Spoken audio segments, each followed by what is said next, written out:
मे 1, 2026 प्रातः मुरली। ओम शांति। बापदादा मधुबन।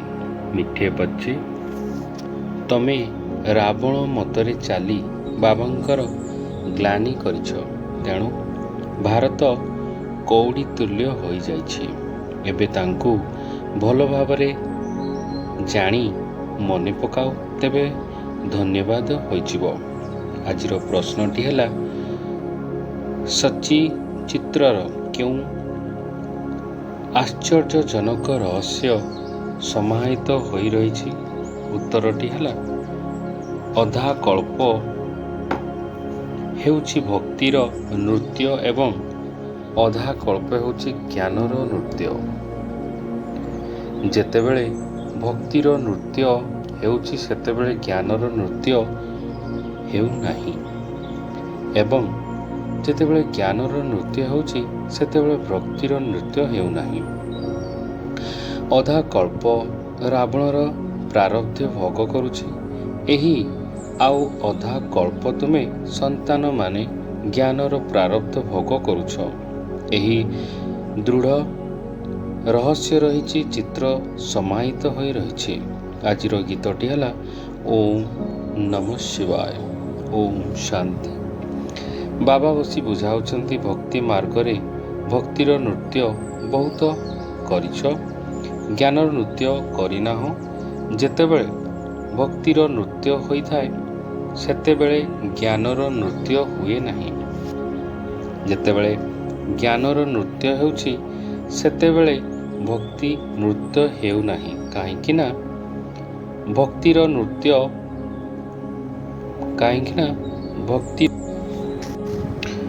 ज्ञानर नृत्य होउछि, तेबे भक्तिर नृत्य हेउ नाही। काहेकि ना भक्तिर नृत्य पतन अवस्था को होई जाइछि। सत जुग त्रेता जुगरे भक्ति हुए नाही, द्वापरर भक्ति आरंभ हुए। भक्ति आरंभ होई ज्ञानर प्रारब्ध पूर्ण होइथाए, एहा परे पुणी पतनर अवस्था होइथाए। किपरि तळकु खसिथांती एही कथा बाबा आसी बुझाउछंती। मु कल्प कल्प आसी पिलामानंकु कहुछि जे तुमे पिलामाने मोर बहुत निंदा करि आसिछ। जेतेबेले भारतरे एही आदि सनातन देवी देवता धर्मर बहुत ग्लानि होइथाए, तेबे जाई मु आसे। ग्लानि काहाकु कहा जाए ताहा मध्य बसी बुझाउछंती। बाबा कहउछंती, मु कल्प कल्प आसी विकारी निर्विकाशी बा नरकवासी भारत को स्वर्गवासी कहउछि। तुमे माने आसुरी मतरे चाली मोर ग्लानि करिबाकु बा करिथिबा कारणरु केते कांगाल होई जाइछ। एही भारतरे राम राज्य थिला, तेबे रावण राज्य चलिछि, जाहाकु हारिबा एवं जितिबा दिन एवं राति कहा जाउछि। एबे विचार कर, मु केउ समय आसीछि बा आसीबी। जो मानको राज्य देइतिली सेही माने ही राज्य हराई दसचंती। तुमको सबु प्रकार हिसाब किताब तो बुझाई दिया जाइछि। मु आसी संपत्ति देउछि, पुणी रावण आसी विशेष करी भारत को एवं साधारण भावे सारा दुनिया को स्थापित करुछि। भारतर महिमा विषय मध्य काहाको देई जणा नहीं। प्रथम प्रथमे एही भारत ही थिला, केबे थिला, किपरि थिला, किए राज्य करुथिले, केही भी किछि भी जानी नाहंती, किछि भी बुझा पड़ू नाहंती। जो माने देवता थिले तांकर चेहरा मनुष्यर एवं चित्रर देवता मानक परि थिला। जदियो एबे चेहरा मध्य मनुष्य परि होई जाइछि, किंतु चरित्र असुर परि अटे। जो मानंकु बुझा जाइछि सेमाने एकथा बुझु नाहंती, काहेकि ना पारलौकिक पितांकु ही जानी नाहंती। आहुरी ही अधिक गाली देउछंती। बाबांकर ग्लानि करी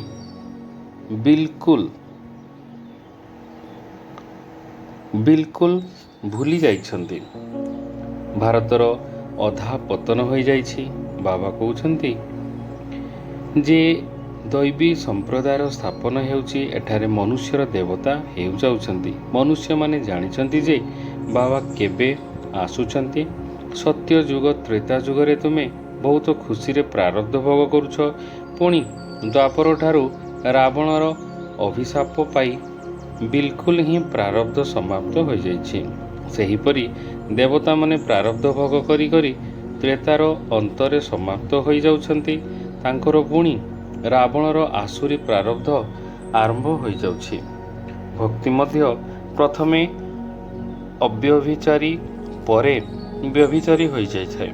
ସିଡ଼ିର ଚିତ୍ର ଠିକ୍ ଭାବେ ତିଆରି କରାଯାଇଥାଏ।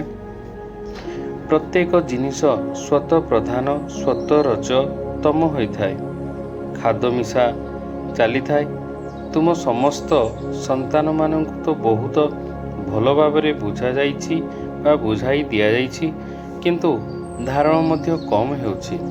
ପ୍ରତ୍ୟେକ ସନ୍ତାନମାନଙ୍କର ତ ଜ୍ଞାନ ବୁଝାଇବାରେ ବୁଦ୍ଧି ବିଲକୁଲ ହିଁ ନାହିଁ। କେହି କେହି ଭଲ ଅନୁଭବୀ ଅଟନ୍ତି, ଯାହାଙ୍କ ଧାରଣା ବହୁତ ଭଲ ହୋଇଥାଏ। କ୍ରମ ଅନୁସାରେ ତ ରହିବେ ନା। ବିଦ୍ୟାର୍ଥୀମାନେ ଗୋଟିଏ ପ୍ରକାରର ହୋଇଥାନ୍ତି, କିନ୍ତୁ କିଛି ନା କିଛି ନମ୍ବର କମ୍ ବେଶୀ ନିଶ୍ଚିତ ହୋଇଥାଏ। ଏକଥା କାହାକୁ ବି ବିଶେଷ ବୁଝାଇବା ବହୁତ ସହଜ। ବାବା ବୁଝାଉଛନ୍ତି, ମୋତେ ମନେ ପକାଅ, ମୁଁ ତୁମର ବେହଦ୍ର ପିତା, ସୃଷ୍ଟିର ରଚୟିତା ଅଟେ। ମୋତେ ମନେ ପକାଇଲେ ତୁମକୁ ବେହଦ୍ର ସମ୍ପତ୍ତି ମିଳିବ ଏବଂ ବିକାର ରୂପୀ ଖାଦ୍ୟ ବାହାରିଯିବ। କେବଳ ଏହି କଥା ବୁଝାଅ ଯେ ତୁମେ ଭାରତବାସୀମାନେ ସତ୍ୟ ଯୁଗରେ ସ୍ୱତ ପ୍ରଧାନ ଥିବ, ଏବେ କଳି ଯୁଗରେ ତମ ପ୍ରଧାନ ହୋଇଯାଇଛ। ଆତ୍ମାରେ ହିଁ ଖାଦ ପଡ଼ିଥାଏ। ପବିତ୍ର ହେବା ବିନା କେହି ବି ସେଠାକୁ ଅର୍ଥାତ୍ ପରମଧାମକୁ ଯାଇପାରିବେ ନାହିଁ। ସତ୍ୟ ଯୁଗ ନୂଆ ଦୁନିଆରେ ତ ସମସ୍ତେ ସ୍ୱତଃପ୍ରଧାନ ରହିବେ। ନୂଆ ବସ୍ତ୍ରକୁ ସ୍ୱତଃପ୍ରଧାନ କୁହାଯିବ, ପୁଣି ତାର ପୁରୁଣା ହେଲେ ତମ ପ୍ରଧାନ ହୋଇଥାଏ। ବର୍ତ୍ତମାନ ସମସ୍ତଙ୍କର ଶରୀର ରୂପକ ବସ୍ତ୍ର ଛିଣ୍ଡିବା ଯୋଗ୍ୟ ହୋଇଗଲାଣି। ସମସ୍ତଙ୍କର ଜରାଜୀର୍ଣ୍ଣ ଅବସ୍ଥା ହୋଇଯାଇଛି। ଯେଉଁମାନେ ବିଶ୍ୱର ମାଲିକ ଥିଲେ ସେଇମାନେ ହିଁ ବିଲକୁଲ ଗରିବ ହୋଇଯାଇଛନ୍ତି, ପୁଣି ସେଇମାନଙ୍କୁ ହିଁ ସାହୁକାର ହେବାକୁ ପଡ଼ିଥାଏ। ଏହିସବୁ କଥା ମନୁଷ୍ୟମାନେ ଜାଣିନାହାନ୍ତି। ଭାରତ ହିଁ ସ୍ୱର୍ଗ ଥିଲା। ଏଠାରେ ଲକ୍ଷ୍ମୀନାରାୟଣ ରାଜ୍ୟ ଥିଲା, ଆଉ ସବୁ ଧର୍ମାବଲମ୍ବୀ ତ ପଛରେ ଆସିଯାଇଛନ୍ତି। ବାବା ବସି ତୁମକୁ ପ୍ରକୃତ କଥା ବୁଝାଉଛନ୍ତି। ଦେଖ, ଗୀତାରେ କେତେ ସମ୍ମାନ ରହିଛି। ଗୀତାକୁ ପଢ଼ି ପଢ଼ି ବିଲକୁଲ ହିଁ ତଳକୁ ଖସି ଯାଉଛନ୍ତି। ସେଥିପାଇଁ ଡାକୁଛନ୍ତି, ହେ ପତିତ ପାବନ ଆସ। ଆମେ ବ୍ରହ୍ମାଣ୍ଡଚାରୀ ବା ଭ୍ରଷ୍ଟାଚାରୀ ହୋଇଯାଇଛୁ। ସଦ୍ଗତି ତ ଏକମାତ୍ର ଭଗବାନ ହିଁ ଦେଇଥାନ୍ତି। ବାକି ଶାସ୍ତ୍ରମାନଙ୍କରେ ତ ସବୁ ଭକ୍ତି ମାର୍ଗର କଥା ହିଁ ରହିଛି। ତୁମର ବୁଦ୍ଧିରେ ରହିଛି ଯେ ଆମେ ବାବାଙ୍କର ଜ୍ଞାନ ଦ୍ୱାରା ଦେବତା ହେଉଛୁ। ଏବେ ସାରା ଦୁନିଆରୁ ବୈରାଗ୍ୟ ଆସୁଛି। ସନ୍ନ୍ୟାସୀମାନେ ମଧ୍ୟ ଭକ୍ତି କରିଥାନ୍ତି, ଗଙ୍ଗା ସ୍ନାନ ଆଦି କରିଥାନ୍ତି। ଭକ୍ତି ମଧ୍ୟ ପ୍ରଥମେ ସ୍ୱତ ପ୍ରଧାନ ପରେ ରଜ ତମ ହୋଇଥାଏ। ଏହା ମଧ୍ୟ ସେହିପରି ଅଟେ। ଅଧା କଳ୍ପ ଦିନ ଅଧା କଳ୍ପ ରାତିର ଗାୟନ ରହିଛି। ବ୍ରାହ୍ମଣମାନଙ୍କର ଦିନ ରାତି, ତେଣୁ ନିଶ୍ଚିତ ବ୍ରାହ୍ମଣମାନଙ୍କର ମଧ୍ୟ ଦିନ ରାତି ହେବ। ତୁମେ ଏବେ ଦିନକୁ ଦିନ ଯାଉଛ। ଭକ୍ତିର ରାତି ପୁରା ହେଉଛି। ଭକ୍ତିରେ ତ ବହୁତ ଦୁଃଖ ରହିଛି, ସେଥିରେ ଏହାକୁ ରାତ୍ରି କୁହାଯାଉଛି। ଭଗବାନଙ୍କ ସହିତ ମିଶିବା ପାଇଁ ଭକ୍ତି ରୂପୀ ଅନ୍ଧକାରରେ ଧକ୍କା ଖାଉଛନ୍ତି। ଭକ୍ତି ମାର୍ଗରେ ସଦ୍ଗତିଦାତା କେହି ନାହାନ୍ତି। ତୁମମାନଙ୍କ ବ୍ୟତୀତ କେହି ଯଥାର୍ଥ ରୀତିରେ ଭଗବାନଙ୍କୁ ଜାଣି ନାହାନ୍ତି। ଆତ୍ମା ତ ବିନ୍ଦୁ, ପରମାତ୍ମା ମଧ୍ୟ ବିନ୍ଦୁ, ଏକଥା କେହି ବି ବୁଝି ପାରୁନାହାନ୍ତି। ସ୍ୱୟଂ ପରମାତ୍ମା ହିଁ ଆସି ବ୍ରହ୍ମାଙ୍କ ଶରୀର ମାଧ୍ୟମରେ ବୁଝାଉଛନ୍ତି। ସେମାନେ ପୁଣି ଭାଗୀରଥୀ ବୃଷଭ ରୂପରେ ଦେଖାଯାଉଛନ୍ତି। ଏଠାରେ ବୃଷଭର କୌଣସି କଥା ହିଁ ନାହିଁ। ବାବା ସବୁ କଥା ଭଲ ଭାବରେ ବୁଝାଉଛନ୍ତି, କିନ୍ତୁ କାହାରି ବୁଦ୍ଧିରେ ସମ୍ପୂର୍ଣ୍ଣ ରୂପେ ରହୁନାହାନ୍ତି। ବାବା ବସି ବୁଝାଉଛନ୍ତି, ପିଲାମାନେ, ମୁଁ ତୁମ ଆତ୍ମାମାନଙ୍କର ପିତା ଅଟେ। ତୁମେ ମୋତେ ଏବଂ ସମ୍ପତ୍ତିକୁ ମନେ ପକାଅ, ତେବେ ତୁମର ବିକର୍ମ ବିନାଶ ହୋଇଯିବ। ତଥାପି ବି କହୁଛନ୍ତି ଯେ ଭୁଲି ଯାଉଛୁ। ବା ଏଭଳି ପତି ଅଥବା ପିତାଙ୍କୁ କ'ଣ ଭୁଲିଯିବା ଉଚିତ? ସ୍ତ୍ରୀ ସ୍ୱାମୀକୁ ଅଥବା ପିଲାଙ୍କ ମାନେ ବାପାଙ୍କୁ କ'ଣ କେବେ ଭୁଲି ଯାଇଥାନ୍ତି କି? ତେବେ ଏଠାରେ ତୁମେ କାହିଁକି ଭୁଲି ଯାଉଛ? ତୁମେ ମଧ୍ୟ କହୁଛ ବାବା, ଆମ ଆତ୍ମାକୁ ସ୍ୱର୍ଗର ମିଳୁଛି କରାଯାଉଛି, ତଥାପି ମଧ୍ୟ ଆମେ ଆପଣଙ୍କୁ ଭୁଲି ଯାଉଛୁ। ବାବା କହୁଛନ୍ତି ମୋତେ ମନେ ନ ପକାଇଲେ ତୁମ ଭିତରେ ଯେଉଁ କଳଙ୍କି ଲାଗିବ ବା ଲାଗିଛି ତାହା କିପରି ଛାଡ଼ିବ? ତୁମର ସ୍ମୃତିରେ ରହିବା ହିଁ ହେଉଛି ମୁଖ୍ୟ କଥା। ଆମର ଅନ୍ୟ ଧର୍ମ ସହିତ କୌଣସି ସମ୍ପର୍କ ନାହିଁ। ସ୍କୁଲରେ ତ ଇତିହାସ ଭୂଗୋଳ ବୁଝାଯାଉଛନ୍ତି, କିନ୍ତୁ କେହି ତ ବିଲକୁଲ ବି ବୁଝି ନାହାନ୍ତି। ଏଠାରେ ବାବା ପାଠ ପଢ଼ାଉଛନ୍ତି, ଏହା କେତେଙ୍କର ବୁଦ୍ଧିରେ ରହିଛି? ଆଚ୍ଛା, ବାବା ତାଙ୍କର ସମ୍ପତ୍ତିକୁ ନ ମିଳି ମନେ ପକାଅ, ତାହା ମଧ୍ୟ ଭୁଲି ଯାଉଛ, ଯାହା ପାଇଁ ଅଧା କଳ୍ପ ଭକ୍ତି ଦିଆଯାଉଛି। ସେହି ବାବାଙ୍କୁ ମନେ ପକାଉ ନାହଁ। ତୁମମାନଙ୍କର ବୁଦ୍ଧିରେ ଅଛି ଯେ ଏବେ ଆମେ ଏହି ଶରୀର ଛାଡ଼ି ଯାଇ ସତ୍ୟ ଯୁଗରେ ରାଜତ୍ୱ କରୁଛୁ। ବର୍ତ୍ତମାନ ଏହା ଆମର ଅନ୍ତିମ ଜନ୍ମ ଅଟେ। ସୂକ୍ଷ୍ମ ଲୋକରେ ମଧ୍ୟ ତାଙ୍କର ସେହି ଚେହେରା ଦେଖୁଛୁ, ବୈକୁଣ୍ଠରେ ମଧ୍ୟ ଦେଖୁଛୁ। ଜାଣିଛ ଯେ ଏହା ସାମ୍ନା ବାବା ହିଁ ଲକ୍ଷ୍ମୀନାରାୟଣ ଦେଉଛନ୍ତି। ତୁମେ ସତ୍ୟ ଯୁଗରେ ଜାଣିଥାଅ ଯେ ଏହି ଶରୀର ଛାଡ଼ି ଅନ୍ୟ ଏକ ଶରୀର ନେବାକୁ ପଡ଼ିବ। ସେଠାରେ ଏହି ଜ୍ଞାନ ରହିବ ନାହିଁ ଯେ ସତ୍ୟ ଯୁଗରେ ପରେ ତ୍ରେତା ଯୁଗ ଆସିବ, ଦ୍ୱାପର ଯୁଗ ଆସିବ, ଆମେ ନିମ୍ନଗାମୀ ହେବୁ। ସେଠାରେ ଏହି ଜ୍ଞାନର କଥା ହିଁ ରହିବ ନାହିଁ, କେବଳ ପୁନର୍ଜନ୍ମକୁ ନେଇ ଚାଲିବ। ସେଠାରେ ଆତ୍ମା ଅଭିମାନୀ ରହିଛି, ପୁଣି ଧୀରେ ଧୀରେ ଆତ୍ମା ଅଭିମାନରୁ ଦେହ ଅଭିମାନ ହୋଇଯାଉଛି। ଏହି ଜ୍ଞାନ କେବଳ ତୁମ ବ୍ରାହ୍ମଣମାନଙ୍କ ପାଖରେ ରହିଛି, ଆଉ କାହା ପାଖରେ ନାହିଁ। ଜ୍ଞାନର ସାଗର ବାବା, ଯିଏ ଜ୍ଞାନେଶ୍ୱର ଅଟନ୍ତି, ସିଏ ହିଁ ଆସି ଶୁଣାଉଛନ୍ତି। ନିଶ୍ଚିତ ବ୍ରହ୍ମାଙ୍କର ସନ୍ତାନ ବ୍ରାହ୍ମଣମାନଙ୍କୁ ହିଁ ଶୁଣାଇବେ। ବ୍ରହ୍ମାଙ୍କର ସନ୍ତାନମାନେ ହେବେ ବ୍ରାହ୍ମଣ ସମ୍ପ୍ରଦାୟର। ଏଥିରେ ରାତି ଦିନର ଫରକ ରହିଛି। ତୁମେ ପୁରୁଷାର୍ଥ କରି ସମ୍ପୂର୍ଣ୍ଣ ଗୁଣବାନ ହେଉଛ। ସମ୍ପୂର୍ଣ୍ଣ ନିର୍ବିକାରୀ ଗୃହସ୍ଥ ବ୍ୟବହାରରେ ରହି ମଧ୍ୟ ତୁମେ ବାବାଙ୍କୁ ମନେ ପକାଅ। କର୍ମ ତ କରିବାକୁ ହିଁ ପଡ଼ିବ। ଯେକୌଣସି କର୍ମ କର, ବଢ଼େଇ କାମ କର ଅଥବା ରାଜତ୍ୱ କର, କିନ୍ତୁ ବୁଦ୍ଧିର ଯୋଗ ବାବାଙ୍କ ସହିତ ଲାଗି ରହୁ। ସେଥିପାଇଁ ରାଜା ଜନକଙ୍କର ଗାୟନ ରହିଛି ନା, ରାଜତ୍ୱ କରୁଥାଅ କିନ୍ତୁ ବୁଦ୍ଧିର ଯୋଗ ବାବାଙ୍କ ସାଥିରେ ଲାଗି ରହୁ, ତେବେ ଯାଇ ସମ୍ପତ୍ତି ମିଳିବ। ବାବା କହୁଛନ୍ତି ମନାଭାବ ମୋତେ ମନେ ପକାଅ। ଶିବ ବାବା କହୁଛନ୍ତି କେବଳ ଶିବ କହିବା ଦ୍ୱାରା ହିଁ ମନେ ପକାଇବ। ଅନ୍ୟ ସମସ୍ତଙ୍କର ତ ଶରୀରର ନାମ ନେଇଥାନ୍ତି, କାରଣ ଶରୀର ଦ୍ୱାରା ଅଭିନୟ କରୁଛନ୍ତି। ତେବେ ତୁମେ ଆତ୍ମା ଅଭିମାନୀ ହେଉଛ, ଯାହାକି ଅଧା କଳ୍ପ ଚାଲିଥାଏ। ବର୍ତ୍ତମାନ ସମସ୍ତ ଦେହ ଅଭିମାନରେ ରହିଥାନ୍ତି। ସତ୍ୟ ଯୁଗରେ ଯଥା ରାଜା ରାଣୀ ତଥା ପ୍ରଜା ସମସ୍ତେ ଆତ୍ମ ଅଭିମାନୀ ରହିବେ। ସେମାନେ ତ ସମସ୍ତଙ୍କର ଆୟୁଷ ଅଧିକ ରହିବ, ଏହିଠାରେ ସମସ୍ତଙ୍କର ଆୟୁଷ କମ୍ ଅଟେ। ତେବେ ବାବା ସମ୍ମୁଖରେ ବସି ପିଲାମାନଙ୍କୁ କେତେ ଭଲ ରାଜତ୍ୱରେ ବୁଝାଉଛନ୍ତି। ଦେହ ଆତ୍ମାରେ, କାହିଁକି ନା ଆତ୍ମା ଜ୍ଞାନ ଆତ୍ମା ହେଉଛି ଆତ୍ମା ହିଁ ଧାରଣ କରୁଛି। ଶିବ ବାବାଙ୍କର ତ ଶରୀର ନାହିଁ, ଆତ୍ମାରେ ହିଁ ସମସ୍ତ ଜ୍ଞାନ ରହିଛି। ଆତ୍ମା ମଧ୍ୟ ତାରକା ସଦୃଶ, ବାବା ମଧ୍ୟ ତାରକା ଭଳି ଅଟନ୍ତି।